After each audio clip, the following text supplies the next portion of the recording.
Hello बच्चों। आज हम क्लास 6 एनसीईआरटी का चैप्टर 2 पढ़ने जा रहे हैं। चैप्टर का नाम है बचपन। मैं तुम्हें अपने बचपन की ओर ले जाऊंगी। मैं तुमसे कुछ इतनी बड़ी हूँ कि तुम्हारी दादी भी हो सकती हूँ, तुम्हारी नानी भी, बड़ी बुआ भी और बड़ी मौसी भी। परिवार में मुझे सभी लोग जीजी कहकर ही पुकारते हैं।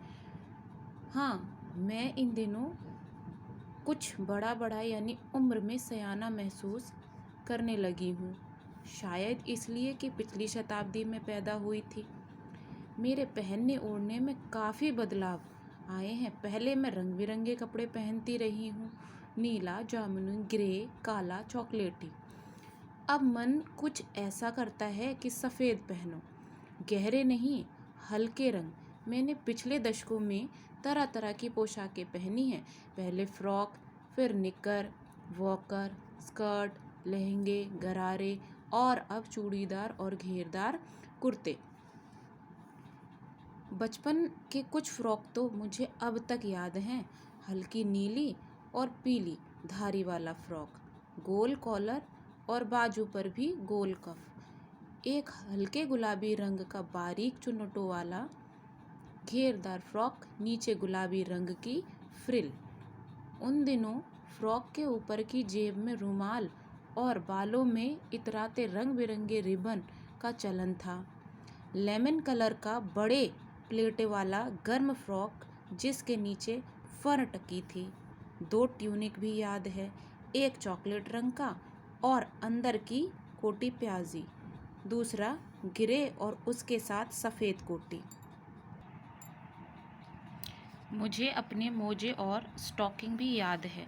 बचपन में हमें अपने मोजे खुद धोने पड़ते थे। वह नौकर या नौकरानी को नहीं दिए जा सकते थे, इसकी सख्त मनाही थी। हम बच्चे इतवार की सुबह इसी में लगाते। धो लेने के बाद अपने अपने जूते पॉलिश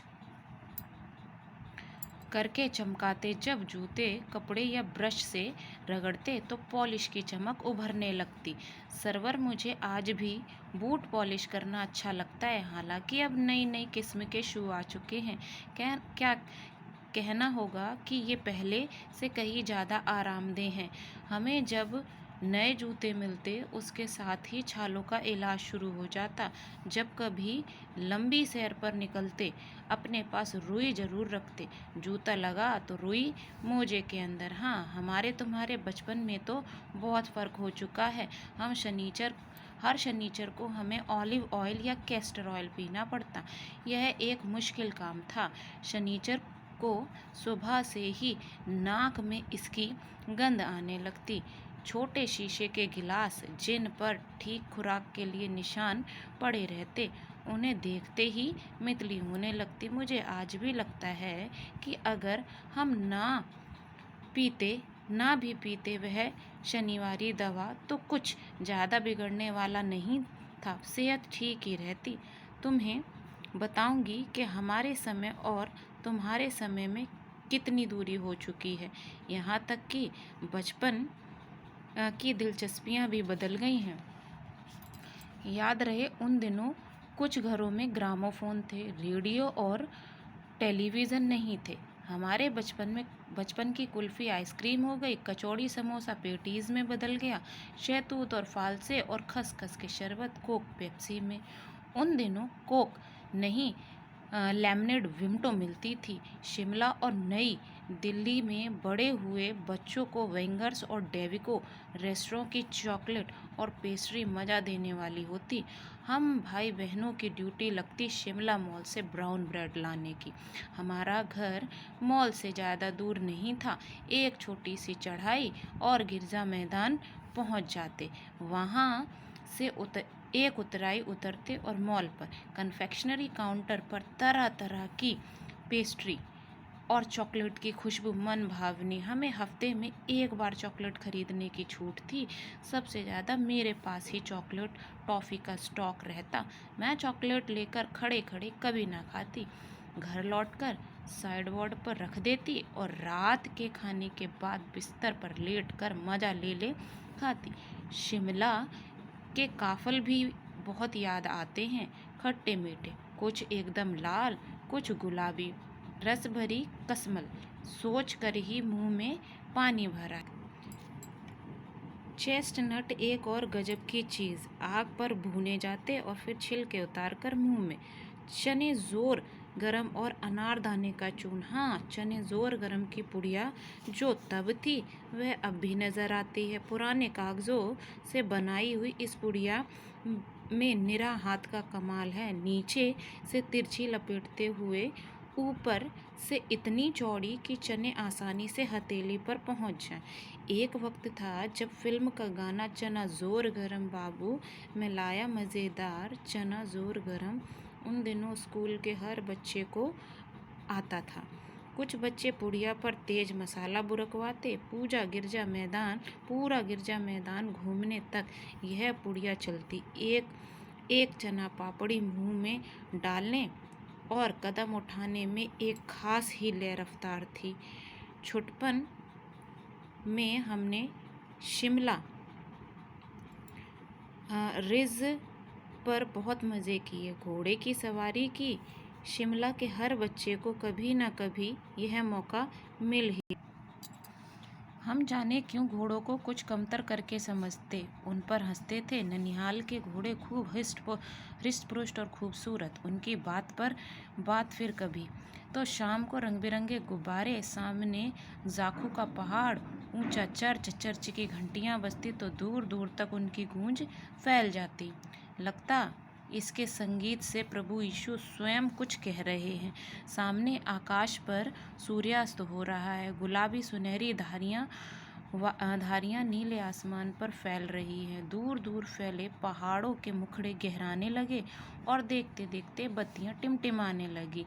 रिज पर की रौनक और मॉल की दुकानों की चमक के भी क्या कहने। स्कैंडल पॉइंट की भीड़ से उभरता कोलाहल। सर्वर स्कैंडल पॉइंट के ठीक सामने उन दिनों एक दुकान हुआ करती थी जिसके शोरूम में शिमला कालका ट्रेन का मॉडल बना हुआ था। इसकी पटरियां, उस पर खड़ी छोटे छोटे डिब्बों वाली ट्रेन, एक और लाल टीन की छत वाला स्टेशन और सामने सिग्नल देता खंबा, थोड़ी दूर पर बनी सुरंगें। पिछली सदी में तेज रफ्तार वाली गाड़ी वही थी। कभी कभी हवाई जहाज भी देखने को मिलते। दिल्ली में जब भी उनकी आवाज़ आती, बच्चे उन्हें देखकर बाहर दौड़ते। दिखता एक भारी भरकम पक्षी उड़ता जा रहा है पंख फैलाकर, यह देखो, और वह गायब।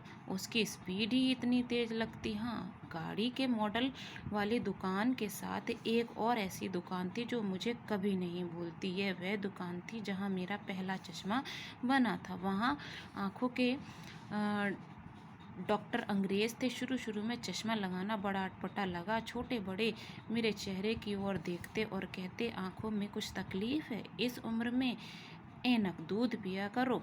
मैं डॉक्टर साहेब का कहा दोहरा देती कि कुछ देर पहनोगी तो ऐनक उतर जाएगी। वैसे डॉक्टर साहेब ने पूरा आश्वासन दिया था, लेकिन चश्मा तो अब तक नहीं उतरा।